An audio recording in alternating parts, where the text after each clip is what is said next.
masih baru falah, ya insyaallah kita semua dimuliakan oleh Allah Subhanahu wa taala. Wabil khusus para orang-orang tua kita, para sepuh, para tokoh masyarakat, abang-abang saya semuanya, Bapak Ibu Soko Imin Koimat.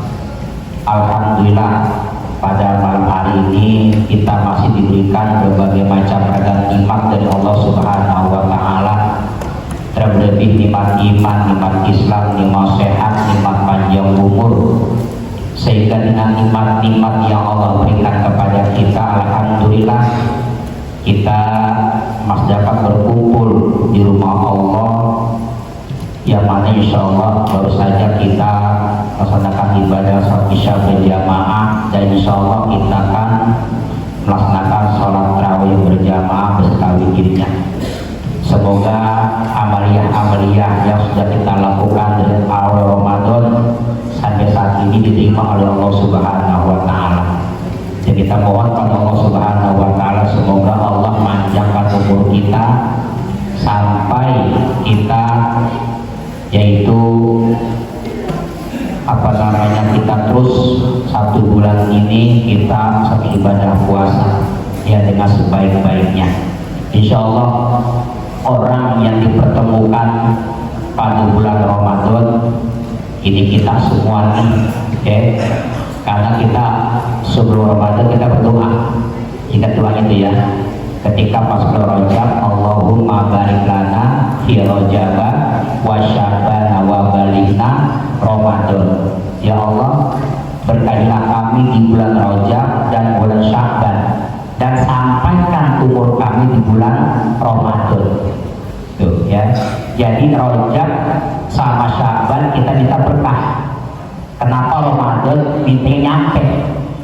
Orang kalau umur nyampe di Ramadan itu pasti berkah. Makanya sayang orang umurnya panjang ditemuin Ramadan ya, puasa kagak, sembahyang kagak, sayang. Makanya orang ketemu Ramadan, kita masih ada di Ramadan ini, kita ibadah, kita puasa, insya Allah ghufira lahu ma taqaddama min dzambi, Allah ampunin dosa-dosa yang lalu. Amin ya rabbal alamin.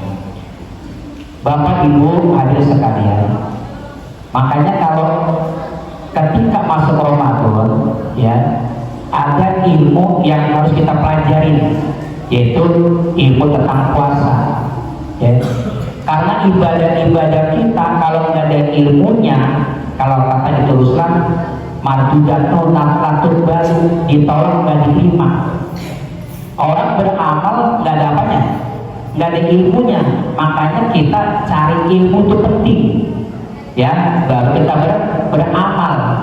Orang beramal atau bekerja nggak tahu caranya, capek. Ibu-ibu umpamanya nih bersihin rumah, dia nyapu, dia ngepel, habis itu bersihin sawah, ngepel lagi ntar. Kenapa? Kerja nggak punya ilmunya, nggak tahu caranya. Ibadah pun begitu Bapak hadirin ya. Kita sholat, kita puasa pakai ilmu. Orang yang nggak ada ilmunya ya, takut-takut apa? Kita ibadah tadi sholat batal apa enggak kita nggak tahu ya. Puasa kita sah apa enggak kita nggak tahu. Kenapa? Nggak ada ilmunya. Makanya Allah Subhanahu wa ta'ala menjadikan kita pemimpin di muka bumi ini karena engkau kita Nabi Adam berilmu ya. Makanya ketika Allah memerintahkan kepada semua makhluknya, pada waktu itu hanya ada jin dan malaikat. Kenapa Allah suruh mereka pada sujud kepada Nabi Adam? Karena Nabi Adam sudah dikasih tahu ilmunya oleh Allah. Wa 'allama Adam al-asma'a kullaha. Allah ajarkan Nabi Adam ilmu-ilmu yang ada di muka bumi ini. Kita tahu adanya apa nih? Yang kita pakai di pagi malam namanya songkok, peci, macam-macam. Kita pakai baju yang kita pakai sarung sebagai itu, nama-nama dulu udah ada ya. Allah ngajarkan kepada siapa? Nabi Adam. Wa 'allama Adam al-asma'a kullaha. Allah ngajarkan Nabi Adam semua nama Makanya Allah merintahin kepada iblis dan kepada malaikat ngapain? Untuk sujud. Ya, kenapa? Karena ada itu manusia ilmunya paling tinggi ketimbang makhluk yang lain. Kan surah pertama surah apa? Iqra kan? Iqra, ya, surah pertama yang turun Al-Quran Al-Alaq. Walaupun kita bukan kami pertamanya gitu kan, tapi sejarahnya Al-Alaq. Iqra apa? Baca. Apa artinya? Kita umat Islam nggak boleh bodoh, harus bisa baca. Makanya Allah suruh makhluk yang lain suruh sujud pada Nabi Adam.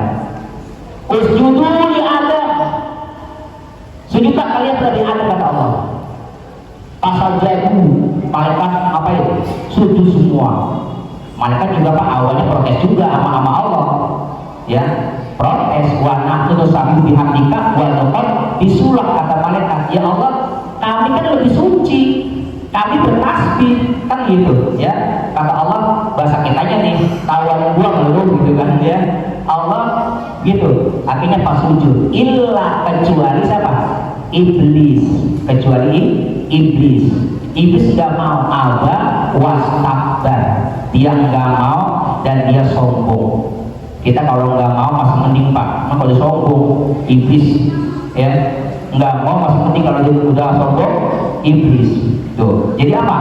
Itulah pertama kita di dunia ini suruh nyari ilmu, karena memang dulunya Nabi Adam, ya, Allah menyuruh makhluk yang lain suruh nyembah Nabi Adam, pas suruh sujud penghormatan bahwa manusia lah makhluk yang paling bagus, ya, yang paling pintar. Siapa? Nabi Adam itu manusia. Makanya begini Pak kejadiannya.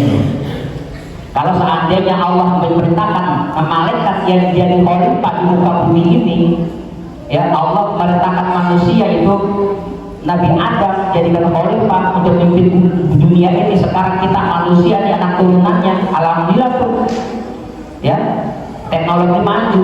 Coba kalau malaikat yang sudah jadi khalifah di muka bumi ini, nggak ada HP Pak, ngapain kerjanya? Sujud ya Pak hari, ya, tuh. Kenapa? Untungnya Pak, manusia yang Allah jadikan khalifah, tuh Pak. Nah sekarang kita nih, ayo kita cari ilmu. Banyak Pak orang yang beribadah nggak pakai ilmu. Ada seorang anak muda rajin ibadahnya, dia sangka dia yang paling hebat karena ilmunya nggak ada. Sombong yang ada yang keluar di kampung ini, di negeri ini, gue yang paling jago nih ibadahnya nih, tiap hari gue ke masjid, yang lain mah nggak ada. Hati-hati Pak, tapi setan dia, setan datang menggoda. Sholat di samping anak muda tuh, ya, setan kerjaannya Pak bukan biar kita berhenti sembahyang, enggak, ya, badan kita suruh sembahyang, tapi ada endingnya situ nanti apa? Tuh Pak, setan kerjaannya, ya. Ini anak muda ini sembahyang, tiap hari sembahyang, tapi waktunya lapar dia makan, waktunya tidur, awak ngantuk dia tidur. Tapi setan menggoda Pak. Di sebelah si anak muda dia sembahyang juga, setan tuh ngelebihin si anak muda ini ibadahnya. Anak muda bingung Pak, ini anak muda lihat ini, ya, ngaji, ya, awas ilmu dipakai, ya, yang sembahyang doang gak mau ngaji. Takutnya nih kayak anak muda ini nih, dia bingung Pak. Perasaan ini di sini gue paling jago sembahyang gitu. Kok ada orang sebelah sembahyang nggak makan, nggak tidur, sedangkan saya waktu lapar saya makan, waktu ngantuk saya tidur, tapi orang sebelah nggak makan, nggak tidur, sembahyang aja kerjanya. Ditanya sama anak muda, Bang, saya heran Bang, ngapa heran? Ya, perasaan di menurut ini di menurut ini saya sembahyang paling jago. Saya nggak ada, nggak makan, nggak tidur, sembahyang terus. Apa rahasianya Bang? Tuh setan keluar nih. Ente pengen tahu rahasianya, pengen kayak aneh sembahyang terus, nggak makan, nggak tidur. 3 syaratnya. Kalau 3 ente jalan salah satunya aja, ente sembahyang kayak aneh nanti, nggak istirahat, sholat terus. Wow, anak muda pengen banget begitu, Apa itu bang? Pertama ente mabuk, kedua ente perkosa, yang ketiga ente membunuh. Ini anak muda mikir, mabuk, memperkosa, bunuh. Ya, kalau saya mabuk, ya mabuk saya, duit saya, beli pakai duit saya. Tapi kalau saya perkosa, nanti saudaranya, ya, si perempuan ini marah-marah sama saya, pasti marah, ya, pasti ngamuk-ngamuk saudaranya yang saya perkosa ini. Kalau saya bunuh apalagi, saudaranya nyari-nyari saya untuk dibunuh lagi saya. Mendingan saya pilih minuman yang gak ganggu orang, kata begitu. Ya, dia pilih minuman pak, dia pilih minuman, dianggap minuman gak ganggu orang. Duit dia yang mabuk dia, kan gitu kata dia. Ya, dia itu minuman, dia mabuk. Kebetulan sampai bayangin, perempuan cantik banget. Lah udah mabuk, pikirannya hilang udah. Nggak perempuan diapain? Diperkosa, ya kan? Diperkosa apa lagi? Kalau ketahuan dibunuh. Akhirnya dipilih tiga-tiganya gara-gara minuman. Kalian nggak punya ilmu bahwa minum itu haram, dia nggak tahu tuh pak. Ya, ayo anak-anak muda nih. Kadang-kadang tahu minuman, setannya gede lagi. Ada lagi seorang anak muda yang alim baca tiap hari, ya, alim baca tiap hari tuh, tetap pakai akeh tuh, kepapasan, bahasa kita kepapasan, ya kepapasan. Ini akeh-akeh pak, bawa kunci pak, bawa kunci. Ini kuncinya dari yang gede, segede kelapa, segede lengan, sampai sekecil jarum. Ketemu sama anak muda nih, ditanya anak muda, kok bawa apa kok? Saya bawa kunci. Buat apa tuh kunci? Ini kunci ini untuk membuka iman seseorang. Tuh, karena anak muda gak punya ilmu, ya, untuk membuka iman seseorang. Ini yang gede ini, yang imannya terbelah. Yang kecil, yang kejarum, yang imannya dipisah. Ya, kalau saya kan punya kunci nggak kok? Kamu nggak punya kunci. Anak muda itu nggak ada. Dianggap setan nggak bisa buka iman dia. Kenapa? Karena nggak ada kuncinya. Lewat dong, laki-laki ke sono, dia ke sono. Ini anak muda saat ke tepi sungai melihat perempuan lagi mandi pak. Apa dibilang? Mungkin ini bidadari dari surga buat saya, karena saya ahli ibadah. Kalau saya tukang sholat, ini hadiah dari surga. Nggak mikir panjang lagi tuh anak muda, langsung nyebur, disekep itu anak perempuan itu yang lagi renang, yang lagi di kali, disekep pas balik mukanya ake-ake tadi. Lah kok, gua kata apa? Lu nggak punya kunci. Yo, ini pentingnya ilmu sebagai kunci kita. Ya, kita harus tahu mana yang halal, mana yang haram. Ya, kalau anak-anak muda nih, utama anak muda nih, bapak ibu sama ngaji sampai mati pak, ya, ngaji sampai mati. Karena kita ibadah sampai mati, ya, nyari ilmu pun sampai mati. Untuk apa ilmu pak kita cari? Kata Allah pak, yarfa'illahu alladzina amanu minkum walladzina utul ilma darajat. Allah mengangkat derajat orang-orang yang beriman dan orang-orang yang mencari ilmu. Tuh, ada pengajian di masjid berapa nih? Ya, ikut pengajian. Allah akan mengangkat derajat kita, ya, derajat orang yang beriman dan mencari ilmu. Ketika bapak berangkat dari rumah ke masjid nyari ilmu, ya Allah pak, itu ikan-ikan di lautan doain, burung-burung di ada terbang doain, malaikat mengangkat sayapnya karena rindu pada orang yang mencari ilmu. Ayo jangan malas sama ngaji walaupun udah tua juga. Kenapa? Nyari ridho Allah, karena kita bakal ibadah, ilmu kita buat ibadah nggak ada ilmunya marjatun la tuqbalu. Kalau bahasa pesantren pak, saya pernah ingat ngaji di tahun itu, ya. Jadi saya dikatakan, ya, sono ta'alam fa'inal ilma zainu li ahlihi, ya, belajarlah ilmu karena ilmu itu bakal menghiasi bagi yang punya ilmu, ya. Kenapa? Waktu mustaqilan itu lain ziyadatan, cari ilmu setiap hari. Di saya bertambah itu ilmu. Kalau bertambah, insya Allah ya pasang di buhuri awan ini kita bakal berenang di lautan ilmu. Tuh, orang ada ilmunya Pak, nggak bisa berantem Pak. Ya, kenapa berenang di lautan ilmu? Dia paham kan? Zaman sekarang pada berantem kan dari ilmunya Pak, betul kan? Berantem dulu kan dari ilmunya. Ya, lihat guru silat dari berantem Pak. Saya berantem, anak muridnya kalau jalan tepaknya musuh. Dan kalau guru silat diem aja, sama tuh enggak. Para imam ada yang berantem, Syafi'i, Hanafi, Hambali ada yang berantem. Ya, zaman sekarang aja, ya enggak? Yang terakhir 23 salah, yang benar 11. Jadi kita jangan yang 11 berarti yang paling benar, 23 salah, yang 3 juga matang, yang 11 sesat. Sekarang begitu Pak, kenapa? Gak ada ilmunya, apa yang ada dia ditonton, diambil sama dia. Ayo ngaji, dari mana riwayatnya yang 23, di mana yang 11? Ada masing-masing riwayatnya, jangan pada berantem. Akhirnya kalau pada berantem, apa katanya terawih? Untuk gak terawih, gitu. Untuk gak terawih, kata yang gak terawih. Akhirnya kan yang 11 itu juga berantem tuh. Yang witir, apa yang kalau subuh ada yang itu berantem lagi. Kata yang kunut, ya, yang gak kunut dasar, kan gitu. Kata yang gak kunut, ya, yang kunut itu apa? Bid'ah. Akhirnya pada berantem. Apa yang kata sembahyang? Untuk gak sembahyang, gitu. Ya kan? Makanya cari ilmu. Ada ilmunya enak Pak, ya. Karena amal harus pakai ilmu baru satu. Kita bersihin rumah aja Pak, nggak tahu caranya, nggak tahu ilmunya, capek. Habis ngepel, habis nyapu, nyapu ke ngepel, terakhir bersihin sawah, gak jatuh lagi ke lantai kotoran. Tuh gara-gara nggak ada ilmu.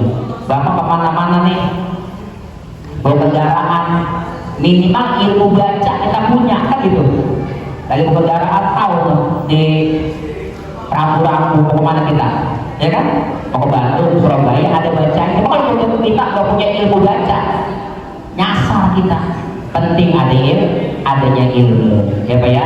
Jadi ilmu itu ya kita untuk perbuatan kita, untuk amaliyah kita supaya amal kita beres kalau ada ilmunya. Nih puasa nih, ayo cari ilmunya ya.